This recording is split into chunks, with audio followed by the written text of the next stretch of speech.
নমঃ শিবায়। দুর্গা দুর্গা। কে খাচ্ছে এই ভাটুটা? হাতে খাবে? এমন ভাব করছে যেন তুমি খেয়ে নেবা। হ্যাঁ দুষ্টু। হ্যালো এভরিওয়ান, অনেকক্ষণ ধরেই ভাবছিলাম ব্লগটা স্টার্ট করবো, মানে ব্লগটা অনেকক্ষণ আগে স্টার্ট করে দিয়েছি, এবার তোমাদের সাথে কথা বলবো বাট কিছুতেই পারছিলাম না। তো সকলের আশীর্বাদ নিয়ে আমি ব্লগটা তো অনেকক্ষণ আগেই স্টার্ট করে দিয়েছি। দুর্গা দুর্গা। তো এখন জাস্ট একটু কথা বলতে এলাম, এইমাত্র আমি ওপরে এলাম, আসলে নিচের অনেক রকম কাজ বাজ ছিল। এবার জানোই যেটা হয়, হাউস ওয়াইফ, তার উপর একটা বাচ্চার মা, তো অনেকটা প্রোডাক্টিভিটি সকালবেলাতেই এনার্জিটা ওয়েস্ট হয়ে যায়। যাই হোক, নিজের কাজ আর করা যায় না। তবে আজকে ভেবেছি যে আজকে আমার দিনটা একদম আমি ওয়েস্ট হতে দেবো না, আজকে প্রচণ্ড প্রোডাক্টিভলি আমি আমার কাজগুলো করব। তো যে কাজগুলো আমি তোমাদের সাথে শর্টসে শেয়ার করি, তো সেগুলোই এখন থেকে চেষ্টা করছি যে যাতে ব্লগের মাধ্যমেও তোমাদের সাথে শেয়ার করতে পারি। এই যে চলে এসছে, আমি এর আগেও একটা শর্টসে বোধহয় বলেছিলাম যে কখন আমার মা জননীর ভালোবাসা আমার উপর উতলে পড়ে, এই হচ্ছে কারণ, মানে এই হচ্ছে সময়।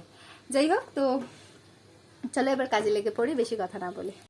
দেখো কি লেভেলের ঘেমেছে, দেখো দেখতেই পেলে পাখি কিরম ঘেমে গেছে, তার জন্য এই ফ্যানটা চালিয়ে দিলাম। আসলে ওপরের পাখাটা চালালে না মেশিনে বসলে সমস্ত কিছু উড়ে যায়, তার জন্য এই পাখাটা আপাতত চালিয়ে রাখলাম। আমি তো মেশিনে বসে পড়েছি আর আমার পিছনে দেখতেই পাচ্ছ ফ্যানটা চলছে, ঠিক আছে। এবার ফ্যানটা এদিকে ঘোরানো, তার কারণ এই যে দেখতে পেয়ে গেছো, খাটের মধ্যে বসে আমি ফ্যানটা চালিয়ে দিলাম যে বস না, ওনাকে মেশিনেই বসতে হবে। তো মেশিনের উপরে উনি বসে রয়েছে আর আমি এখানে সেলাই শুরু করব, কাজটা শুরু করব। তো শুরু করি, বসে গেছি এবার।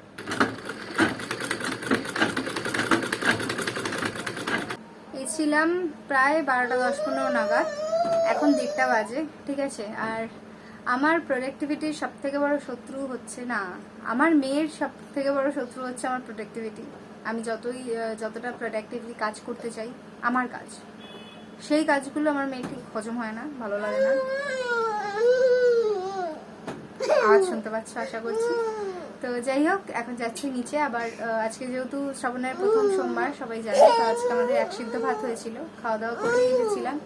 এখন আবার ওনার খাওয়ার সময় হয়ে গেছে, তো যাই একটুখানি খেয়ে দিয়ে আসি। আমার অবশ্য এখনো খিদে পাইনি, কারণ ও তো অল্প কটা ভাত খেয়েছিল আর একসাথেই নিয়েছিলাম ওর ভাতটা আর আমার ভাতটা।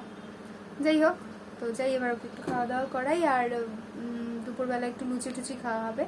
এক রাউন্ড ভাজা হয়ে গেছে, ওটা প্রীত টিফিনে নিয়ে গেল। আরও কয়েকটা রয়েছে, কিন্তু ওই কটা আমাদের হবে না 3 জনের দুপুরে, তো তার জন্য এখন একটুখানি করে নেব। মা গেছে কাজে, মাও এসে খাবে। তো যাই এবার নিচে, আবার এসে তোমাদের সাথে কথা বলছি। পাখিকে খাইয়ে দাইয়ে নিয়ে এসে ঘুম পাড়িয়ে এবার আমি বসে পড়বো কাজে। আর আজকে আমি একটা রেড কালারের ব্লাউজ পিস কাটছি, ব্লাউজ পিস না, এটা লাইলিনটা আমি আগে কেটে নিচ্ছি। তো কি কি লাগছে আমার কাটতে আগে, সেইগুলো তোমাদের সাথে শেয়ার করেছি। তো দেখো, আমি কিন্তু ফার্স্টে মেঝের মধ্যে আগে ব্লাউজ পিসটা ভালো করে পেতে নিয়েছি, যাতে প্রপারলি আমি কাটতে পারি। তারপর আমার যেই খাতাটা রয়েছে সেলাইয়ের, সেটা, চক, ফ্রেঞ্চ কার্ভ, স্কেল, কাঁচি, মেজারিং টেপ সমস্ত কিছু নিয়ে আমি চলে এসেছি। আর দেখো এখানে আমার কাটাও হয়ে গেছে। আর বেল্টের পার্টটা তোমরা দেখতেই পাচ্ছ যে হয়তো 2 টুকরো রয়েছে, দেখো আমি দেখিয়ে দিচ্ছি। এটা অ্যাকচুয়ালি আমি যে 3 নম্বর পার্টের নিচের দিকটা ছিল আর বগলের পার্টটা ছিল, সেই দুটো পার্ট দিয়ে কিন্তু এই বেল্টটা কেটে নিয়েছি, যাতে আমার এক্সট্রা কাপড় নষ্ট না হয়।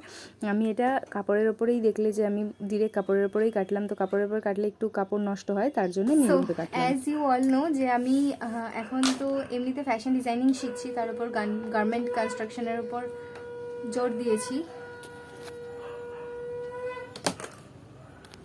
সরি, শাকের আওয়াজ হচ্ছিল, সো তাই একটু ঠাকুর প্রণাম করে নিলাম। এনিওয়ে, তো আমি যেহেতু গার্মেন্ট কনস্ট্রাকশনের উপর জোর দিয়েছি, তো আমি ড্রেস মেকিংটা বেশি করে করছি। আর আমি তো যেহেতু হাউস ওয়াইফ, তো ব্লাউজটাই বেশি করে পাই। এমনিতে আমি বানাতে পারি, বাট আমি তবুও নতুন নতুন মেথড আর সমস্ত কিছু শেখার চেষ্টা করছি, প্র্যাকটিস করছি, যেটা পারফেক্টলি আমি ব্যালেন্স করতে পারি। কিছু আমি যেটা জানি সেটা ইনফিউশন করে যাতে ভালো করে আরও বানাতে পারি। তো সেরকমভাবেই আজকে একটুখানি একটা ব্লাউজ কাটিং করলাম। তো দেখতেই পেলে যে পাখি ঘুমাচ্ছিল, তখন আমি কাজটা করতে বসেছি, বাট একটু ভেবে চিন্তে দেখে শুনে করতে করতে একটু লেট হয়ে গেল। যাই হোক, তবুও আমার কাছে এটা একটা ভালো অ্যাচিভমেন্ট, থ্যাংক ইউ গড। তো টাচউড, আমি স্যাটিসফাইড। আচ্ছা, তারপর হচ্ছে গিয়ে কাটিং তো complete, front and back complete, শুধু হাতাটা কাটিং বাকি। তো এখন আমি যাচ্ছি নিচে, কারণ পাখি ঘুম থেকে উঠে পড়েছে, তো ওকে আগে খাওয়া দাওয়া করাতে হবে। পুচকি বেবি আমার। তো ওকে আমি আগে ফ্রেশ করে খাইয়ে দাইয়ে দেন আমি আবার কিছুক্ষণ বাদে আসছি, আমার কাজগুলো আবার যতটুকুনি বাকি রয়েছে সেগুলো সব কমপ্লিট করব। তো চলো নিচে যাই। এখন বাজে অলমোস্ট 7টা আর আমি আবার উপরে চলে এসেছি। আর এখন আমার ক্লাসের টাইম, ঠিক আছে, সোমবার আর শুক্রবার আমি ডিসাইড করেছি 7টা থেকে 9টা অবধি আমার যে সমস্ত মানে যেগুলো আমি শিখছি গার্মেন্ট কনস্ট্রাকশনের ওপর, আমার যা যা মনে হয় যে এগুলো শেখা দরকার আমি সেগুলোই কন্টিনিউ করব।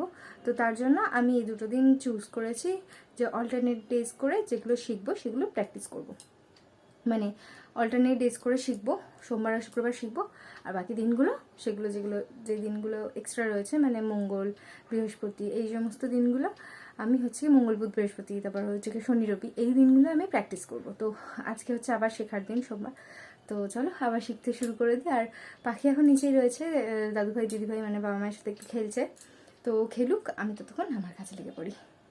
ক্লাস সবে কমপ্লিট হলো, দেখো আজকে এই মধুবালা ব্লাউজটা রেডি করলাম।